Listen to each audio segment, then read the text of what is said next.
Hello, everybody. Thank you very much for your participation in the Critical Issues Forum online teachers workshop. So today's lecture is about nuclear science. So the topic is what are nuclear weapons? Scientific perspectives. And I am very happy to introduce Dr. Ferenc Dalnoki-Veress to you. Ferenc has been supporting the Critical Issues Forum project for many years. And the nuclear disarmament and the non-proliferation studies require to take interdisciplinary approach. And the science is one of the important domains to understand nuclear issues. So let me introduce Ferenc briefly. Dr. Ferenc Dalnoki-Veress is a scientist in residence at James Madden Center for Nonproliferation Studies and an adjunct professor at Middlebury Institute of International Studies at Montreal. Ferenc he has been involved in several major discoveries in the field of neutrino physics and has worked on several international collaboration in Canada, Germany, Italy, and the United States, including the Sudbury Neutrino Observatory. He was a member of the Sudbury Neutrino Observatory collaboration that won the 2015 Nobel Prize in Physics. And I'm still very proud of him. Everybody is proud of Dr. Ferenc. So he is also laureate along with his team of the 2016 Breakthrough Prize in Physics. He has contributed to more than 40 articles in academic journals. Ferenc recognizes that knowledge of science is crucial for understanding weapons of mass destruction and the security threats they pose. Does this sound familiar to you? Listen to the scientist. The 16-year-old climate activist Greta Thunberg often says, listen to the scientist. So this is a very important lecture. So he has spearheaded several initiatives to promote science education at Middlebury Institute, including a course entitled Science and Technology for Weapons of Mass Destruction. This is a requirement course for all the non-proliferation and terrorism studies students. So now I'm very happy to have Dr. Ferenc Dalnoki-Veress' lecture. So microphone is yours. Thank you very much, Masako. Thank you for the generous introduction. So it's always such a pleasure for me to give this lecture and to talk to different teachers, high school teachers, and so on across the world. It's really my honor because you guys do such an important work. Okay, so let me start. Let's see, just 1 second. So I'm going to be talking about the introduction to nuclear weapons and nuclear weapon effects. So first, let's talk about nuclear weapons. Here I'm actually showing kind of a nice picture of a fission event, which is what we're going to be talking about in detail. A neutron comes in and it hits a particular atom, and that splits off and it gives off these two neutrons, and that produces a chain reaction, and that's how you use that's how you build nuclear weapons and also nuclear reactors, and that's what we're going to discuss. So I wanted to start here, and this is the kind of a graph that comes basically from the Bulletin of Atomic Scientists, where they try to kind of estimate how close we are to, nuclear Armageddon, essentially. And you can kind of see here through the ages how that's changed. So the first thing was that in 1953, the US and USSR both tested hydrogen bombs just 4 years after the Soviet Union tested the first nuclear weapon. So that was a very rapid development in terms of building stronger and powerful nuclear weapons. And so this shows you kind of the number of minutes that you are to midnight. And you see how it changes as a function of time. In 1968, France and China conduct a nuclear test. So it's shot up there, as you can see here. 1984 was the height of the Cold War. when so many weapons were being developed and tested and so on. And then the end of the Cold War was in 1991, and you see how it shot down to lower levels. But then in 1998, Pakistan and India conducted nuclear tests, and this is unfortunately where we are now, which is because of interest in nuclear weapons right now, especially between Russia and the United States, and new nuclear weapons, and also because of climate change, it's shot up again back to basically 1950s levels in terms of how close we are to nuclear Armageddon, as this is a measurement done by the Bulletin of Atomic Scientists. So where are we here? This is kind of a scary period in some sense. So this is really an SOS. If we look at the number of nuclear weapons in general over time, we see that it has actually been decreasing. So at first it increases, and this is actually done in a logarithmic plot. Don't let that scare you. It's just in units of 10. So 10, 100, 1,000, 10,000, 100,000, and so on. And back in the right at the height of the Cold War, you had upwards of something 50,000 nuclear weapons, most of them being from the United States and the Soviet Union. This has decreased over the decades, which is the good news. So nuclear weapons in general are decreasing, but in other countries, you can see in North Korea, for example, it's increasing. And Pakistan and India, that are always tracking each other, is also increasing. So you kind of see that what is happening on this plot. Russia and the United States each now have 900 nuclear weapons that are completely on high alert, that can be launched at any time. So why are we concerned in 2019? Well, tensions in general have been growing between the countries, whether we're talking about India and Pakistan, whether we're talking about United States and Russia, United States and North Korea, and South Korea, and so on. So there's now a back in interest in nuclear weapons, which is very concerning. There's also modernization of nuclear weapons and delivery systems, while at the same time there's a decrease in the number of nuclear weapons. So there's a concern in low yield nuclear weapons and all kinds of other issues. On top of that, there's an interest in fissile material production, which is the explosive fuel of a nuclear weapon. And so that's also a concern. And the other thing I wanted to mention is there's now 70+ years since Hiroshima and Nagasaki. And people are kind of having a fading memory about how horrible these bombings were. And so that's why we're concerned in this year, 2019. And there have been lots of accidents with nuclear weapons that have happened over the years, mostly in the 1960s, 1970s, but there has been kind of a lackadaisical approach towards nuclear weapons. And so we've been lucky many times with these accidents and mistakes that happened and so on, but our luck may simply run out. So it's a serious concern in 2019, all these 15,000 nuclear weapons that are around the planet. Before we start, let's take a step back and let's start from the beginning and talk about the atom.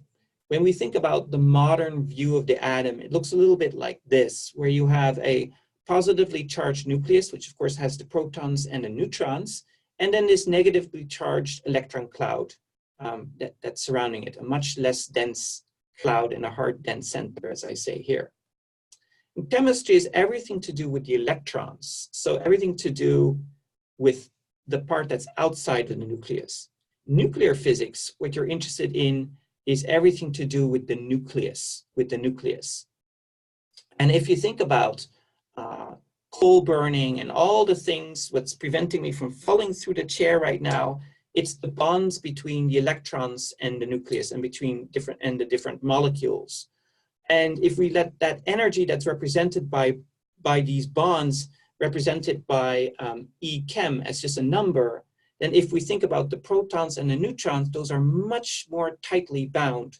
And that's the world of nuclear physics. In fact, it's 10 to the 6, which is 1,000,000 times to 100 million times more than this E-chem. And so that's why people are so interested in trying to access that energy of those bonds that are in the nucleus. On the left side is what I call the nuclear difference. On the left side, I'm showing 1 kilogram of TNT that's exploding. But on the right side, I'm showing a picture of Hiroshima. And in that explosion itself, only 1 kilogram of the fissile material, this explosive fuel that's used, only 1 kilogram of U-235 was used. That's uranium-235.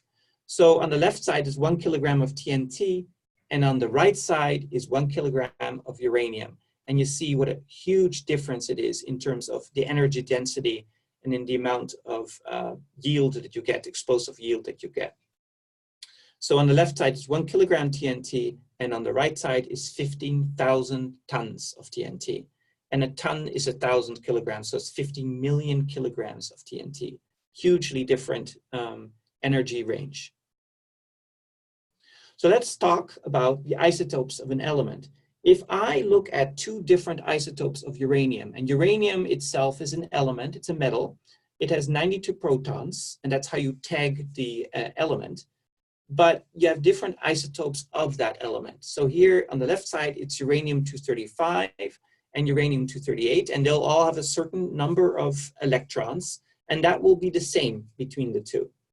But in the nuclear world, they look completely different. So viewed from afar, the 2 isotopes look the same, but if you get up close and closer, they'll look a little bit different. So in the case of uranium-235, you have 92 protons and 143 neutrons. And if you add these up together, you get that number 235. In this case, because it's uranium, it still has 92 protons, but in this case, it has 146 neutrons. So just 3 more neutrons. But because of those 3 little neutrons, it behaves very differently. Chemically, they behave the same because it's an element. It's uranium metal. But in the nuclear world, the 2 isotopes will act differently. Now, isotopes themselves tend to be radioactive. So radioactive describes the property that some isotopes will over time decay to another isotope. And that could be a completely different element. And in the process, it releases a little bundle of energy. And these can be different types of particles. So these could be gamma rays, these could be neutrons themselves, this could be alpha particles, which are like helium nuclei. Each will have different properties, different penetrating properties. And these are the bullets that we worry about with radioactive materials. And we'll talk about that a little bit more. So with radioactive decay, you literally change from one element to another element. So this is cesium-137, which is one that we really worry about because it's got a 30-year half-life, so it stays around for a long time. Cesium-137 changes or decays to barium-137. And barium is a completely different metal from cesium. Oops. So keep in mind the idea of energy being carried by these particles when you have this radioactive decay process. The more energy you have, the more damage you can do. Basically, the bigger the bullet. The more bullets you have, the more damage as a whole. So keep in mind these particles that come off when you have radioactive decay. So isotopes have a characteristic half-life, which I'm sure you've heard about before. A characteristic half-life during which half of the amount will change from one isotope to another. So for example, platinum, which you know is a very nice metal, platinum-197 will decay to gold-197 with a half-life of 20 hours. So if you have, let's say, 1 kilogram of platinum-197, then in 20 hours, half of that platinum will turn into gold. But it's not easy to get this platinum-197. So don't do that at home, that's what I'm saying. half-lives can vary from seconds to millions of years. So it can really vary for many different numbers. So it can be just a second long, or it can last like cesium-137 or strontium-90 as long as 30 years. Each decay emits this little bullet, and this is what I really want you to focus on, because that's really what does the damage when we talk about nuclear weapons. Okay, so a useful analogy of decay is in terms of buckets. So if you think about uranium-235, which is that isotope of uranium, where you have 92 protons and 143 neutrons, it has a very, very long half-life. It decays very slowly into another isotope called thorium-231. So the spout itself is very, very thin. So it very slowly seeps out of this bucket into the next bucket. And thorium-231 itself has no leak. And so there's no spout there. And so the bucket just starts filling. Its half-life is something like 703 million years long. So it's a very, very long half-life. But actually, radioactivity is actually everywhere. I'm showing Brazil nuts there. When I did experiments before, we used to take these Brazil nuts and grind them together. These are particular Brazil nuts because they're slightly radioactive, and we could use them for radioactive sources. Or, for example, I'm showing an airplane here. If you fly in an airplane, you go up high, and since you go up high, some of the cosmic rays, these are particles that are coming from the sun and from outer space, you're being bombarded by those particles more than you would be if you would be on the ground. And the other picture I'm showing here is of a smoke detector. So in smoke detectors, they also tend to use like americium-241, different types of isotopic sources, but it's very, very slight and very small amounts. So they're everywhere, and they're used in everything. They're in paint, they're really in everything. So here I'm showing a picture of banana, and you've probably heard this before, but bananas are slightly radioactive. They have potassium in it that's slightly radioactive, but that doesn't mean that it's dangerous. You wouldn't stop eating bananas because it's slightly radioactive. So it's important to just kind of have common sense about what is dangerous and what is not. So nuclear reactors or weapons use a special class of isotopes. These are fissile materials that exhibit a strange property called fission. And so what happens, uranium-235, instead of decaying by emitting particles like the alpha particle that I showed you uranium-235 decaying into thorium-231 bucket. Instead, what it can do is it can fission, or it can split into 2 or 3 pieces, and in the process also emit neutrons and a high amount of energy. That's what I'm kind of showing here. So this is kind of a summary of this first few slides, first part of this lecture. Basically, 15,000 nuclear weapons are in existence in the world right now, with 900 that are ready to be launched at any time. Isotopes of an element, you can have different isotopes of an element where you have a different number of neutrons, and these isotopes themselves can be radioactive.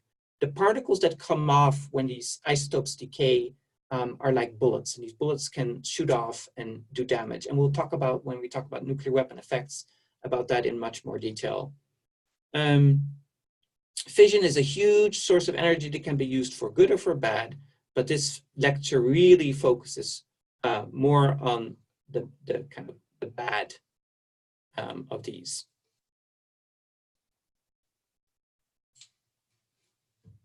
Okay, we can stop recording, Masako. Okay.